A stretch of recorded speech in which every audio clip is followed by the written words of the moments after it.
Gálatas, capítulo 2, verso de número 11. Chegando Pedro a Antioquia, lhe resisti na cara, porquanto era repreensível. Vamos ver o motivo da repreensão. Verso de número 12. Porque antes que algum tivessem chegado da parte de Tiago, comia com gentios. Mas depois que chegaram, se foi retirando e se apartou deles, temendo os que eram da circuncisão. Verso 13.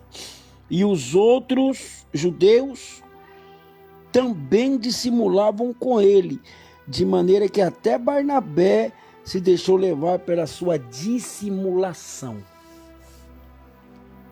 O apóstolo Paulo, todo mundo conhece que ele, antes do Cristo, era judeu, fariseu de fariseus, como ele mesmo disse. Capítulo de número 1, versículo 14, veja o que ele diz sobre ele mesmo. Na minha nação excedia em judaísmo a muitos da minha idade, sendo extremamente zeloso pelas tradições de meus pais. Então o apóstolo Paulo, quando ele era fariseu, quando ele seguia somente a lei de Israel, ele era extremamente zeloso. Disse ele mesmo no verso de número 14.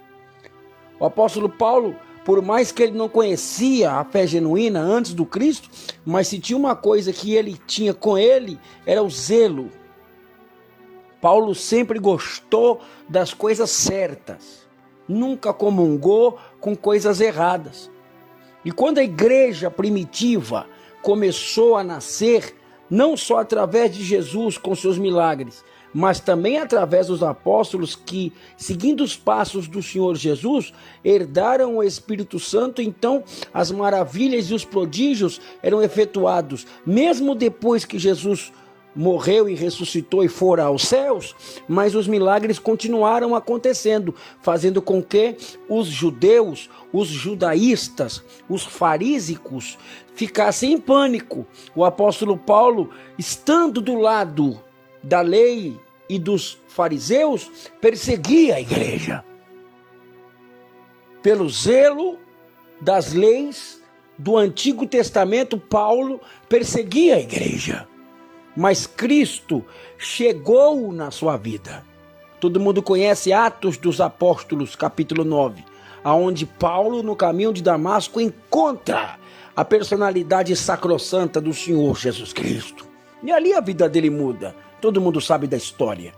Veja o verso de número 15. Disse o próprio apóstolo Paulo: mas quando aprouve a Deus, que desde o ventre da minha mãe me separou e me chamou pela sua graça, aprove a Deus revelar seu Filho em mim, para que o evangelho entre os gentios, imediatamente não consultei carne e nem consultei sangue, nem tornei a Jerusalém, Candabadaia, nem fui aos apóstolos.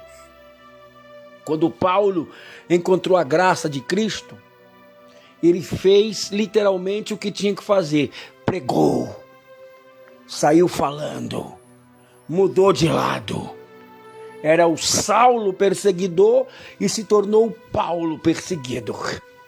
E ali ele foi ministrando a palavra em todos os lugares onde o Espírito de Deus havia o mandado ir. Você vai perceber que quem guiou Paulo não foi os apóstolos, tá? Paulo, quando ele aceita a fé do Cristo glorioso, em Atos capítulo 9, ele fica 14 anos sendo guiado pelo Espírito. Várias vezes você vai ver a Escritura dizer, e o Espírito de Deus os impelia, e o Espírito de Deus mandava ir. Tem texto que a Bíblia diz, e o Espírito de Deus não deixou que a gente fosse. Quem mandava no ministério de Paulo era Deus. Mas depois de 14 anos, o Espírito de Deus diz a Paulo: agora eu quero que você se apresente em Jerusalém.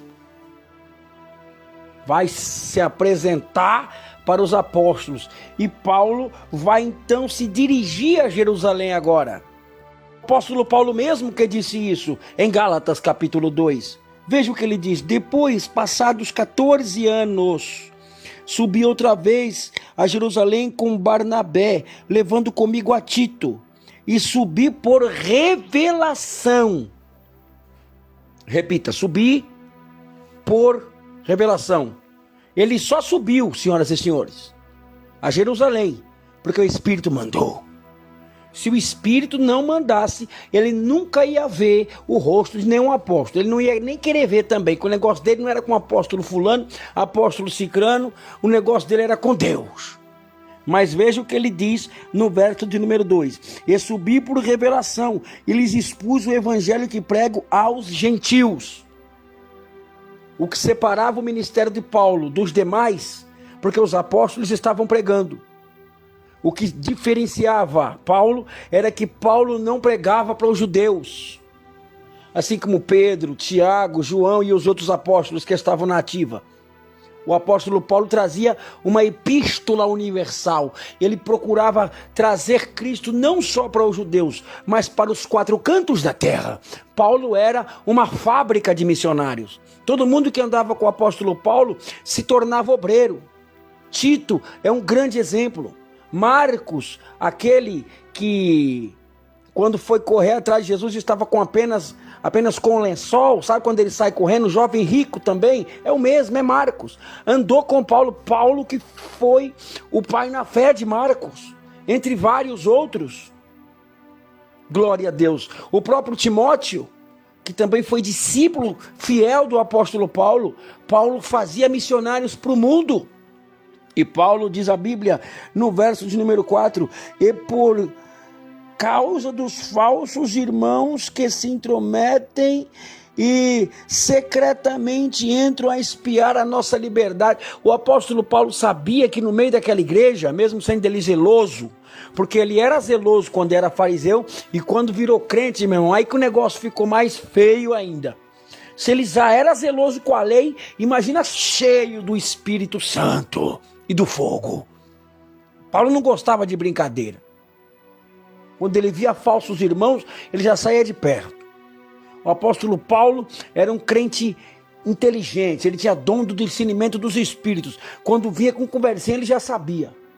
Foi o mesmo Paulo que uma vez a moça endemoniada olhou para ele: segue eles, vão com eles, são filhos de Deus. Paulo olha bem para ela e diz: eu sei quem está aí, sai dela. O apóstolo Paulo sabia o que é um elogio cínico. Ele sabia o que era um irmão falso. Ele não gostava de brincadeira. Eu gosto de Paulo. É assim que tem que levar o evangelho. Quando chego no verso 11 e leio que o apóstolo Paulo resistiu a Pedro. Não estou falando do João da farmácia não, gente. Não estou falando da Maria da feira não. Não estou falando da Joana da padaria, não. Estou falando do apóstolo Pedro. Aquele que andou sobre as águas. Aquele que tirou a moeda da boca do peixe. Aquele que viu Jesus se transfigurando na frente dele. Oh, te canta lamarrai. Sim, estou falando desse Pedro aí. Que jogou a rede no mar e puxou 153 grandes peixes pela ordem do mestre dele, Jesus Cristo. Sim. O apóstolo Paulo viu ele errado e a Bíblia diz: e me foi digno de repreensão, porque ele dissimulava com os gentios. Você sabe o que é dissimular no original? Dissimular significa fazer piadas, fazer chacotas, fazer brincadeiras. Veja o que Paulo diz: e quase dissimulou Barnabé, ou seja, quase que Barnabé entra pelo exemplo de Pedro. Obreiro não pode entrar em dissimulação. Obreiro não é para estar com piadinha. Obreiro não é para estar com pataquadinha, não. A conversa de obreiro tem que ser uma conversa firme, uma conversa sadia. Tá certo, Paulo, é isso aí. Tem que repreender mesmo esses obreiros que acham que pode ser uma coisa em um lugar e outra coisa em outra. Tem que resistir na cara.